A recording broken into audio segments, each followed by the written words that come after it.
So I'm going to go over my raw thoughts on Media Day. Honestly, I feel like the mentality of the team is in a really good place. Last season, it felt like there was an arrogance, like, oh yeah, we have the talent. We're gonna be fine. It's all gonna come together.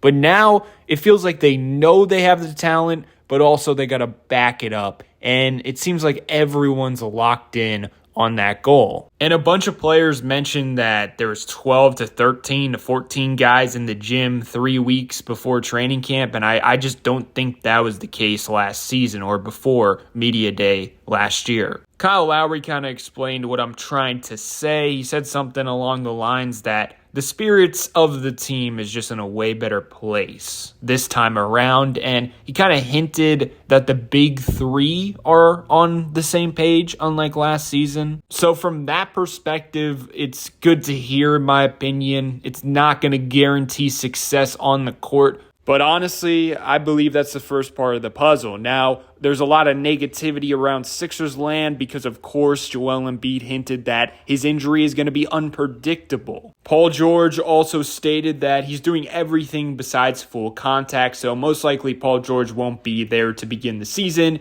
and also it's 50-50 with Joel Embiid. Of course, seeing the recent photos of Joel Embiid on the court and some videos, I was hoping he would be there day one. But also, I think at this point, it shouldn't be expected. Like, this isn't anything out of the blue. My main takeaway from Paul George and Joel Embiid that makes me feel good is just look at them. They look to be in great shape. They seem locked in. I thought they were honest. Like, I think it's a big step that Joel Embiid's willing to admit, oh yeah, it's going to be unpredictable. Usually he kind of just gives BS answers. I thought Paul George was really mature in his interview, and he stated that he's fine with playing the four positions, something that he hasn't been wanting to do throughout his whole entire NBA career. Of course, both of them are not where they're at health-wise, but I believe they're putting in the effort to get where they need to be. And at this point, that's all I can hope for. It's very easy to come on here and be like, oh, it's over, you know. But honestly, one of my mindsets with the team is, can they be functional without Joel Embiid? That's what I'm mainly looking for, because if they can, then it's worth actually hoping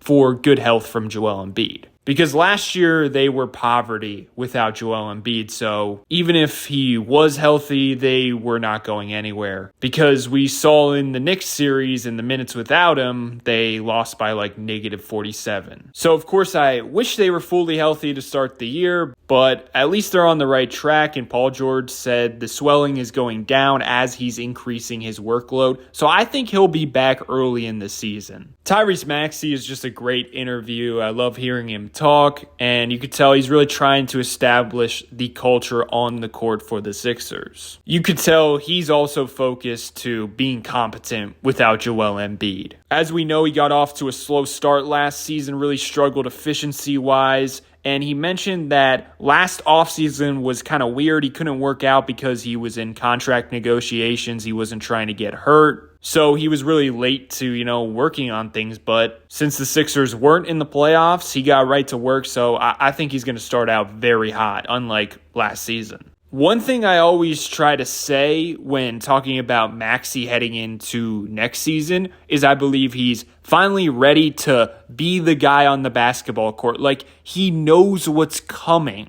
For example, James Harden leaves, and then it's Nick Nurse's first season. It's Maxey's first time being a 1B guy. They get off to that hot start. Embiid was playing unreal. And then Embiid goes down with injury. And it was basically Maxey being the 1A guy for the first time the rest of that season until the playoffs when Embiid came back. And then last season, he was pretty much the 1A the whole entire time with Joel and Paul George being injured. And he went through growing pains, but he needed to experience that to actually have a chance of taking the next step. Last year was the first time Maxey kind of had a stalemate in his career. We were so used to him taking a jump and a jump and a jump. But I think that was just natural progression, and I think now we'll finally see if he's ready to take that next step, because he's ready. He knows what's coming. And as he will mention in this snippet, he's shown that he's capable of putting up production despite having the defense keen in on him while Paul George and Embiid are sitting out. Now, I'm going to tell the jokes. Don't nobody laugh. My rookie year through my third year, I used to get so angry at Joel sometimes when he'd be getting double teamed.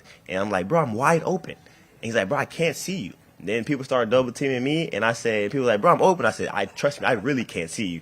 So, but nah, it's definitely, I got a lot of film on it, so I got a lot of time to work on it.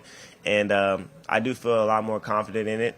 And I think it'll work out well for us. Besides Tyrese Maxey, I would say my favorite interview of the day was honestly Andre Drummond. I always slander him, but it really made me want to vote for his success. He's just a good guy, and he started out taking accountability. He was like, I let the city down. I let the team down with my performance last year. He had a toe issue. He said he's completely healthy now. I'm not expecting it to be prime Andre Drummond, but I do feel better about him being on the roster because you can tell he's great for the environment, great for the young guys. I mean, his whole interview was not even about himself. He was just basically talking about the team. He was impressed with VJ because supposedly he's always asking Drummond questions, trying to soak up knowledge. Eric Gordon also mentioned that VJ is always trying to learn, so of course that's good to hear about your top 3 pick. Also, just go listen to VJ's interview. I mean, he sounds like a 30-year-old veteran, just like the cliches. I'll do whatever the coach asks me to do. I don't care. I'm just here to, play hard. Also, Maxey mentioned during his interview that the most impressive thing about VJ was his hustle and how hard he plays. He talked about his offensive rebounding and his transition game. Going back to the Andre Drummond interview, he alluded to a new way of playing for the Sixers. It sounds like scrimmages are very, very physical. Supposedly they were playing without calling fouls, and it was football-esque, as Kelly Oubre stated. And I think that's good to hear because this team needs to be more tough all around, not just mentally, but physically. And if you guys watched the NBA playoffs last season, I know all the old heads like to say there's no physicality in today's NBA, but it's just the opposite of that if you watch the playoffs. I mean, that Detroit-New York series was insane. The NBA Finals was super physical. Houston brought the physicality against Golden State. I mean, the NBA really allowed the players to play physical last season, so it's good to get prepared. And I hope the NBA keeps officiating that way because it was a joy to watch that NBA playoffs, in my opinion. I thought the product was really good. Going back to Kyle and Andre Drummond, although I would like better players on the roster, younger players, I do feel a lot better compared to yesterday about them taking up a roster spot because you can just tell they're great veterans and they definitely help the young guys behind the scenes, and I think they're helping establish the identity that the Sixers want to establish. Andre Drummond also stated that Adem Bona is jumping 2 inches higher than he was last season. I don't know if that's true, but that's good to hear.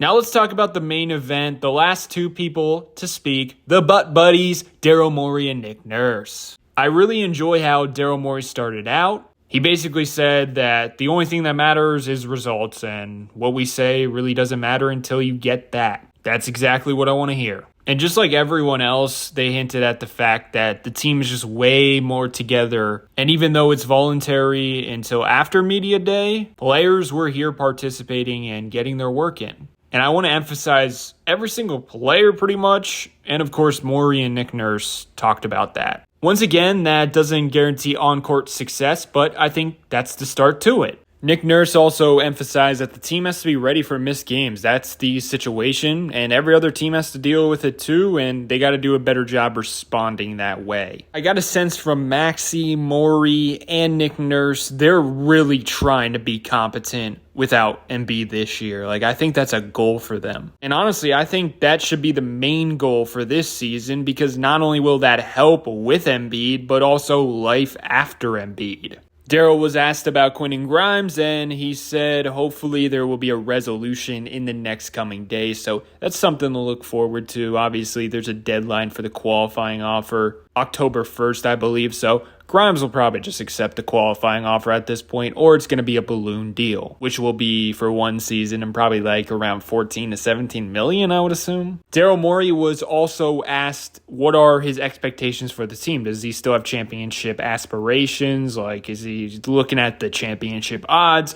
And he just said it basically doesn't matter because he knows the team is in prove it phase. So they're just taking it a day at a time and they're trying to win every day. That's the message with the whole entire team. Tyrese Maxey said it. Paul George said it. I think Embiid said it. You heard that time after time. We're just taking it day by day, which is cool, I guess. Nick Nurse answered the same question. He said, we got to earn this thing. We got to earn our way back into it before we talk about anything like that. So you can tell they kind of got the edge that they want to prove people wrong. Just like Tyrese Maxey, Nick Nurse also mentioned that VJ's engine, his motor is insane. He works extremely hard on a day-to-day basis, and he can come back and give the same exact effort. It doesn't matter the day. So although VJ's a rookie, expectations can be, unpredictable. I think what you can expect from VJ is he's going to give a shit and play hard 24/7. Also, going back to Maxey, because I forgot to say something, Nick Nurse reminded me. Nick Nurse said that every single player is going to be playing on and off the basketball. Maxey also emphasized that he wants to play off the basketball and he thinks that'll make them more dynamic as a team. As we know, his usage percentage was insane last year and it's not sustainable. It wasn't good for his growth and also wasn't good for the team. So yeah, that's basically my thoughts on Media Day. I want to end off this video answering the question, do I feel better after or do I feel worse? Personally, I feel better, but my expectations, I feel like, are a lot different than Sixers fans. Like, my main thing this season is not,